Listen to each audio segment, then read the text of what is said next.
में आज हम बात करेंगे BLS इंटरनेशनल के मैनेजमेंट से, जिनसे बात होगी कंपनी का अगले 2 से 3 साल के लिए बिजनेस आउटलुक कैसा है और ग्लोबल वीज़ा डिमांड यहाँ पर ट्रेंड कैसा दिखाई दे रहा है। साथ ही बात करेंगे कॉन्ट्रैक्ट के रेवेन्यू के अपडेट पर भी, और सब मुद्दों पर बात करने के लिए हमारे साथ BLS इंटरनेशनल के जॉइंट MD शिखर अग्रवाल जुड़ गए हैं। शिखर, आफ्टरनून, स्वागत है आपका हमारी इस पेशकश में।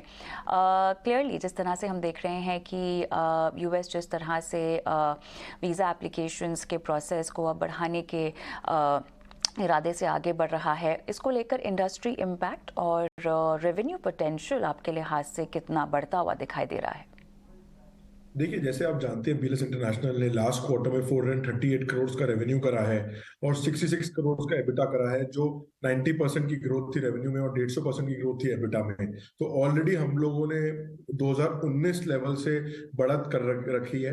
US गवर्नमेंट ने जो अनाउंस करा है कि वीजा की बढ़ोतरी करेंगे हम लोग, जो US गवर्नमेंट के लिए काम करते हैं कनाडा के अंदर, बोलिविया के अंदर, वहां पर हमें 100% ग्रोथ मिलेगी। मतलब पर इंडिया में हम लोग US एम्बेसी के लिए काम नहीं करते हैं, बट जनरली जैसे गवर्नमेंट अनाउंस करती हैं ट्रैवल के वीजा नंबर्स जब बढ़ते हैं तो वर्ल्ड में सारी ट्रैवल इंडस्ट्री को फायदा होता है। बिल्कुल।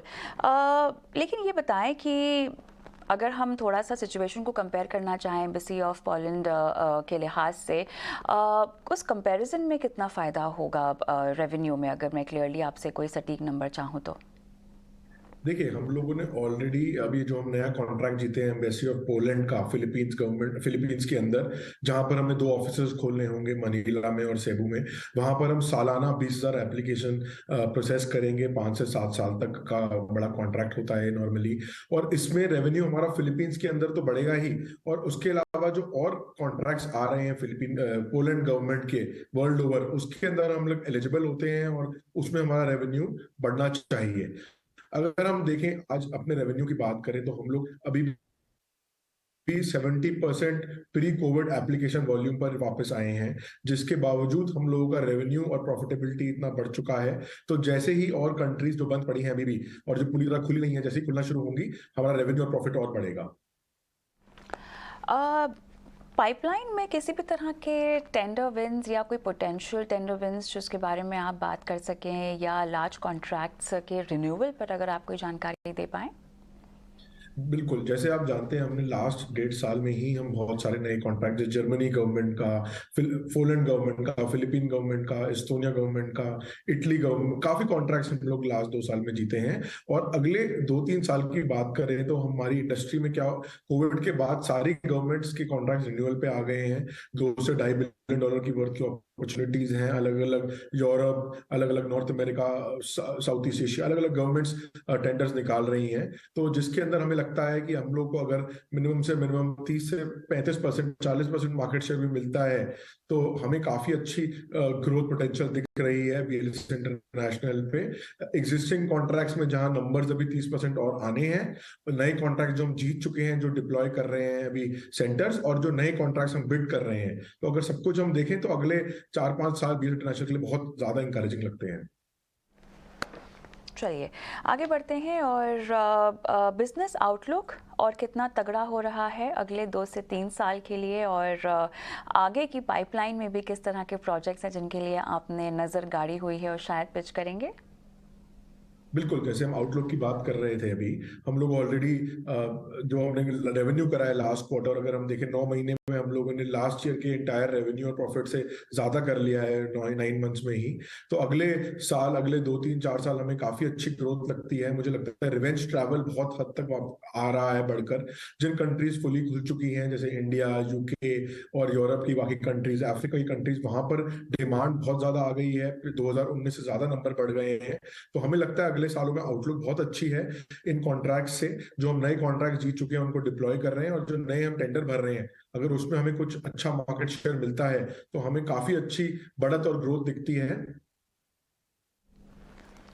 बिल्कुल।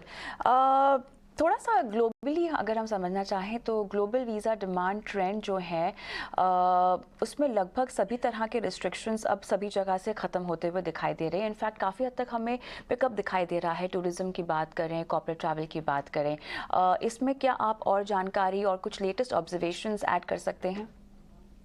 बिल्कुल, आपने बिल्कुल सही ऑब्जर्वेशन है। वर्ल्ड ओवर कोविड के बाद क्या हुआ है कि काफी लोगों का अब एक एम हो गया है कि पैसे कमाने के बाद ट्रैवल करना, दुनिया घूमना। तो हमने अपनी इंडस्ट्री के अंदर, एयरलाइन इंडस्ट्री में, होटल्स में, अगर आप देखें हर जगह फुल है, टिकट्स नहीं मिल रही। सेम चीज वीजा के अंदर भी हो गई है। 2019 से ज्यादा लोग डिमांड कर रहे हैं जाने के लिए, जिसके लिए हमने भी अपनी कैपेसिटी बढ़ाई है और एम्बेसीज ने भी रैंप अप करी है अपनी कैपेसिटी अभी के लिए भी, और जो समर का सीजन आने वाला है उसके लिए हमने अपनी रीच और बढ़ा ली है। मोबाइल बायोमेट्रिक की काफी लोग सर्विसेज ले रहे हैं, काफी नई सिटीज और कंट्रीज में हमने ऑफिसेज खोल दिए हैं।